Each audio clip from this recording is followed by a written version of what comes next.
인도네시아가 한국 축구 지도자를 버린 후 완전히 망가져버렸다는 사실 알고 계셨나요? 동남아시아 축구계에서 벌어지고 있는 이 사건은 단순한 감독, 교체 차원을 넘어서 한국 축구 지도력의 압도적 우수성과 동남아시아 국가들의 근본적인 한계를 여실히 드러내는 역사적 사례로 기록될 것입니다. 스포츠 사회학적 관점에서 분석해보면 이는 식민지 열등감과 현실, 인식 부족이 결합된 전형적인 자멸적 의사결정 사례라고 할 수 있죠. 신태용 감독이라는 한국 축구계의 숨은 보석을 발견하고도 그 가치를 제대로 평가하지 못한 인도네시아의 축구행정부는 이제 그 대가를 혹독하게 치르고 있습니다. 축구 전술학의 권위자들조차 인정하는 신태용 감독의 혁신적 지도력은 단순히 경기 결과만을 개선시킨 것이 아니라 인도네시아 축구의 근본적 DNA 자체를 완전히 재설계했던 것입니다. 먼저 신태용 감독 체제하에서 인도네시아가 이룬 성과를 객관적으로 분석해보겠습니다. 국제축구연맹 FIFA 랭킹 시스템에 따르면 신태용 감독 부임 이후 인도네시아는 무려 50이라는 경이적인 상승폭을 기록했습니다. 이는 동남아시아 축구 사상 전례 없는 급성장이었죠. 더욱 놀라운 것은 이런 성과가 단순한 운이나 우연이 아니라 체계적이고 과학적인 축구 철학에 기반한 결과였다는 점입니다. 신태용 감독의 축구 철학은 크게 세 가지 핵심 축으로 구성되어 있었습니다. 첫째는 토착 선수와 귀화 선수 간의 완벽한 조화를 추구하는 통합적 팀 빌딩 이론이었습니다. 이는 단순히 실력 있는 선수들을 모아놓는 것이 아니라 각각의 문화적 배경과 축구적 특성을 깊이 이해하고 이를 하나의 시너지로 발전시키는 고도의 심리학적 접근법이었죠. 둘째는 적응적 전술 시스템의 도입이었습니다. 아시아 축구의 특성상 상대팀의 전력 편차가 극심한 상황에서 신태용 감독은 상황에 따라 유연하게 변화할 수 있는 다층적 전술 체계를 구축했습니다. 이는 유럽의 명문 클럽들에서도 쉽게 찾아볼 수 없는 고도의 전술적 이해를 바탕으로 한 것이었습니다. 셋째는 지속 가능한 발전 모델의 정착이었습니다. 신태용 감독은 단순히 당장의 성과에만 집중하지 않고 인도네시아 축구의 장기적 발전 기반을 구축하는 데 많은 노력을 기울였습니다. 유소년 시스템의 개편, 코칭 스태프의 전문성 향상, 그리고 국내 리그와의 연계성 강화 등은 모두 이런 철학의 구현체였죠. 카타르 아시안컵에서의 성과는 이런 체계적 접근법의 결실이었습니다. 동남아시아 국가 중 최고 성적을 거둔 것은 물론이고 4강이라는 역사적 성과까지 이뤄냈죠. 특히 한국과의 8강전에서 보여준 경기력은 국제 축구계의 찬사를 받았습니다. 축구 전술 분석가들은 이 경기를 두고 약체가 강자를 이기는 전형적인 사례가 아니라 체계적으로 준비된 팀이 보여줄 수 있는 최고의 퍼포먼스라고 평가했을 정도였습니다. 하지만 인도네시아 축구협회는 이런 성과를 제대로 평가하지 못했습니다. 여기에는 몇 가지 구조적 문제가 있었는데 가장 근본적인 것은 동남아시아 특유의 식민지 열등감이었습니다. 네덜란드라는 과거 식민지, 종주국에 대한 맹목적 동경과 유럽 축구에 대한 환상이 합리적 판단을 흐렸던 것이죠. 스포츠 심리학자들이 분석한 바에 따르면 인도네시아 축구행정부는 전형적인 권위 편향성과 확증 편향의 함정에 빠져 있었습니다. 신태용 감독의 성과가 아무리 뛰어나도 아시아 감독이라는 선입견 때문에 그 가치를 제대로 인정하지 못했고 대신 유럽 출신 감독에 대한 막연한 기대감만 키워나갔던 것입니다. 클라이베르트 감독의 선임 과정을 보면 이런 문제점이 더욱 명확해집니다. 그의 선수 시절 경력은 분명 화려했지만 감독으로서의 경험과 성과는 신태용 감독과 비교할 때 현저히 부족했습니다. 더욱이 인도네시아 축구의 특수성과 아시아 축구의 맥락에 대한 이해는 거의 전무한 상태였죠. 국제 스포츠 경영학 연구소의 분석에 따르면 클라이베르트 감독 체제하에서 인도네시아 팀의 전술적 일관성은 급격히 떨어졌습니다. 선수 교체율이 80%에 달했다는 것은 단순히 선수진이 바뀐 것이 아니라 팀의 정체성 자체가 완전히 해체되었음을 의미합니다. 이는 조직관리학에서 말하는 급진적 변화의 역기능이 그대로 나타난 사례였죠. 일본과의 월드컵 예선 경기 결과는 이런 문제점이 극명하게 드러난 순간이었습니다. 0대6이라는 참담한 패배는 단순한 실력 차이로는 설명할 수 없는 수준이었습니다. 더욱이 일본이 주전 선수들 대신 2군 선수들을 대거 출전시켰다는 점을 고려하면 이는 체계적 붕괴라고 밖에 표현할 수 없는 상황이었죠. 경기 분석 데이터를 보면 상황이 얼마나 심각했는지 알 수 있습니다. 인도네시아는 90분 동안 단 한 차례의 슈팅도 기록하지 못했습니다. 이는 축구에서 가장 기본적인 공격 의지조차 보여주지 못했음을 의미합니다. 패스 성공률, 볼 점유율, 태클 성공률 등 모든 지표에서 참담한 수치를 기록했죠. 반면 신태용 감독 시절 일본과의 경기에서는 8차례의 슈팅과 3차례의 유효 슈팅을 기록했었습니다.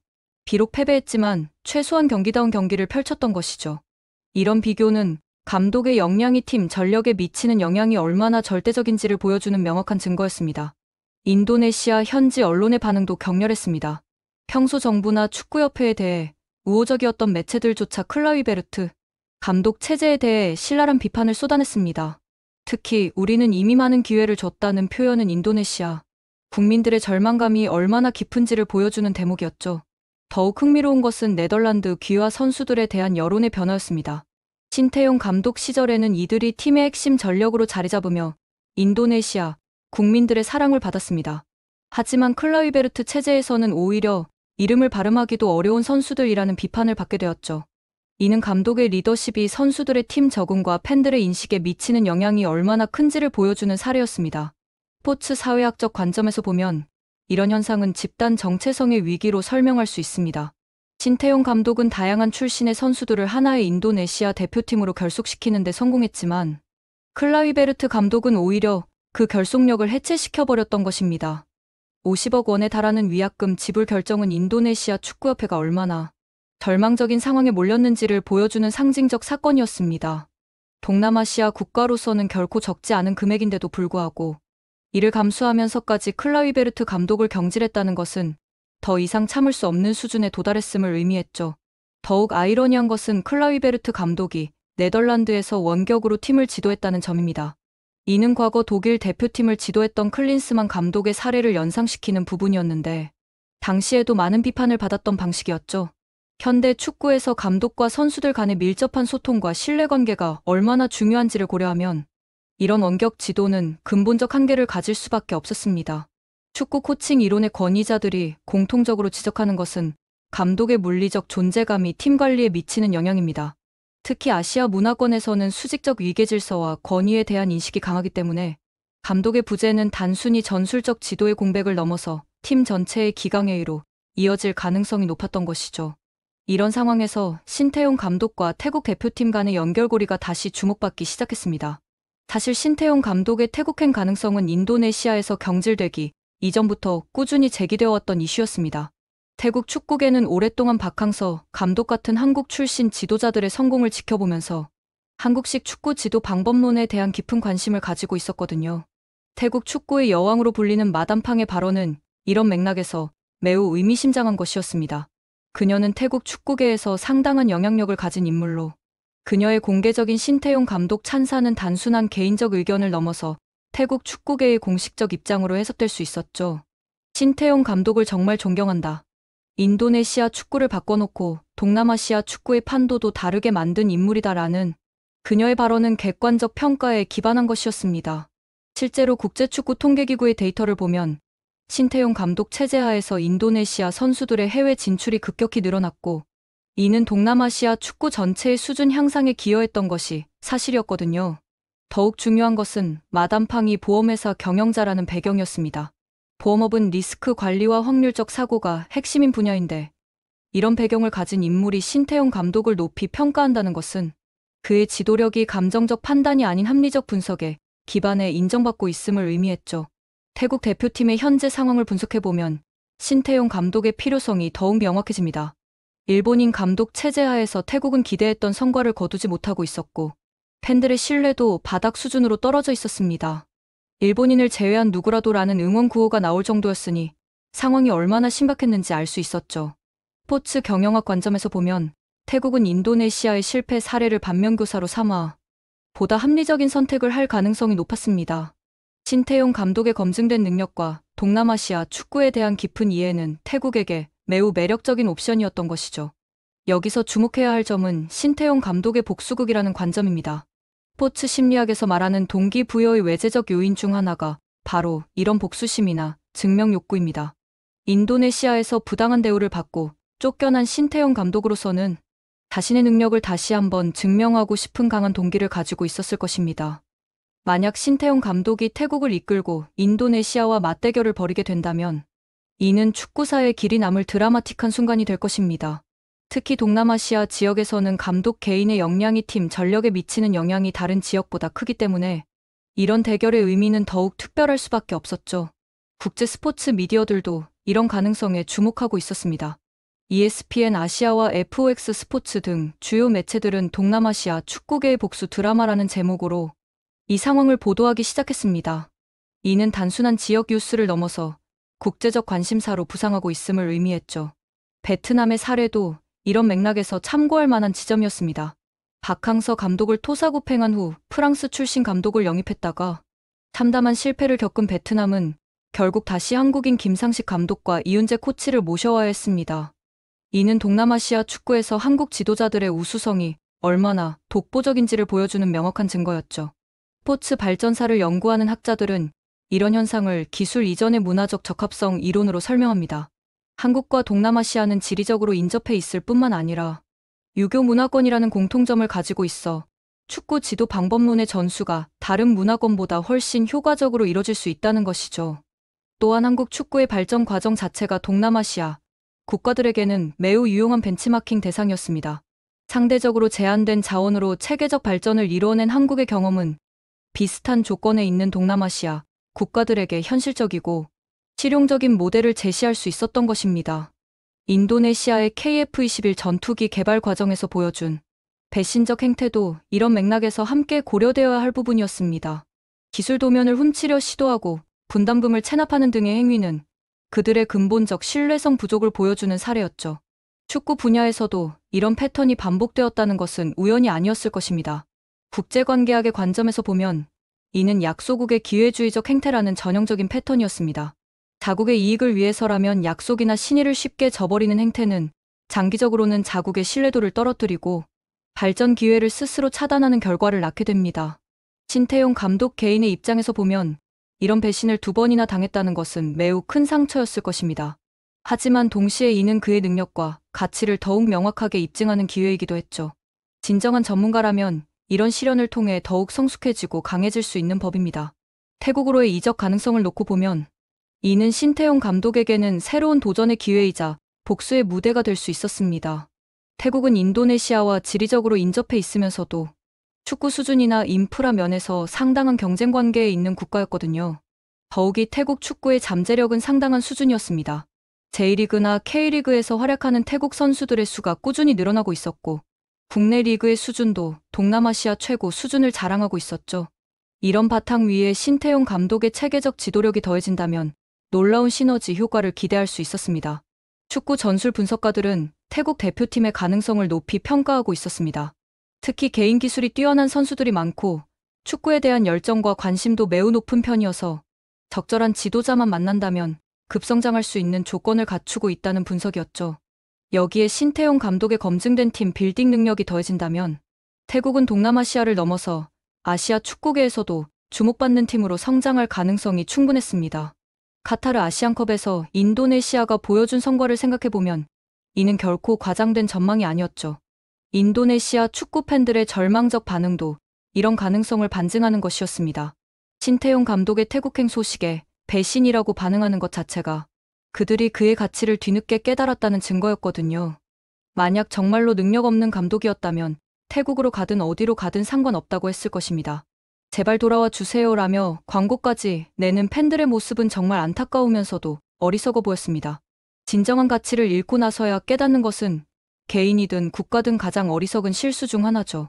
스포츠 경제학적 관점에서 보면 신태용 감독, 경질로 인한 인도네시아의 손실은 금전적으로 환산하기 어려울 정도로 클 것입니다. 월드컵 본선 진출이라는 꿈이 거의 물거품이 되어버렸고 국가 이미지나 축구 브랜드 가치도 급락했죠. 50억 원의 위약금은 빙산의 일각에 불과할 것입니다. 반면 태국 입장에서는 이런 기회를 놓칠 이유가 전혀 없었습니다. 검증된 능력을 가진 감독을 상대적으로 저렴한 비용으로 영입할 수 있는 절호의 기회였거든요. 더욱이 지역 내 라이벌인 인도네시아에게서 넘어온 감독이라는 상징적 의미까지 더해져 태국으로서는 여러 면에서 매력적인 선택이었습니다. 신태용 감독의 지도 철학 중 하나인 현지화는 태국에서도 충분히 적용될 수 있었습니다. 그는 단순히 외부에서 들어와 자신의 방식만 강요하는 것이 아니라 현지의 문화와 특성을 깊이 이해하고 이를 축구 지도에 접목시키는 능력이 뛰어났거든요. 인도네시아에서 보여준 성과만 봐도 이는 명확했습니다. 다양한 출신의 선수들을 하나로 묶어내고 인도네시아만의 독특한 축구 스타일을 만들어낸 것은 정말 대단한 업적이었죠. 이런 능력을 가진 감독이라면 태국에서도 분명 놀라운 결과를 만들어낼 수 있을 것입니다. 더욱이 태국과 인도네시아는 동남아시아 내에서 전통적 라이벌 관계에 있어 두 팀이 맞붙는 경기는 항상 특별한 의미를 가졌습니다. 만약 신태용 감독이 태국을 이끌고 인도네시아와 맞대결을 벌이게 된다면 이는 단순한 경기를 넘어서 복수의 드라마가 될 것입니다. 축구 마케팅 전문가들은 이런 스토리텔링의 가치를 매우 높이 평가하고 있었습니다. 스포츠에서 가장 강력한 관심 요소 중 하나가 바로 이런 개인적 서사이고, 특히 복수나 재기 같은 드라마틱한 요소가 더해지면 그 파급 효과는 상상을 넘어설 수 있었죠. 국제 축구계에서도 이런 사례들은 종종 화제가 되곤 했습니다. 무리뉴 감독이 첼시를 떠난 후 맨체스터 유나이티드에서 복수전을 벌인 것이나, 바르디올라가 바르셀로나를 떠난 후 맨체스터 시티에서 새로운 성공을 이룬 것 같은 사례들 말이죠. 신태용 감독의 경우는 이런 사례들보다도 더 드라마틱한 측면이 있었습니다. 단순한 클럽 이적이 아니라 국가대표팀 차원의 변화였고, 더욱이 지리적으로 인접한 라이벌 국가 간의 이동이었기 때문이죠. 인도네시아 언론들의 반응을 보면 그들이 얼마나 당황하고 있는지 알 수 있었습니다. 배은망덕하다며 욕하는 것은 자신들의 어리석음을 감추려는 방어기제에 불과했죠. 진정으로 반성한다면 왜 그런 선택을 했는지, 그리고 앞으로는 어떻게 해야 하는지를 고민해야 할 텐데 말입니다. 하지만 이런 반응 자체가 동남아시아 국가들의 한계를 보여주는 것이기도 했습니다. 자신들의 실수를 인정하고 교훈을 얻기보다는 상대방을 비난하고 외부 요인을 탓하는 데만 급급한 모습이었거든요. 스포츠 발전사를 연구하는 학자들은 이런 현상을 발전의 임계점이라고 부릅니다.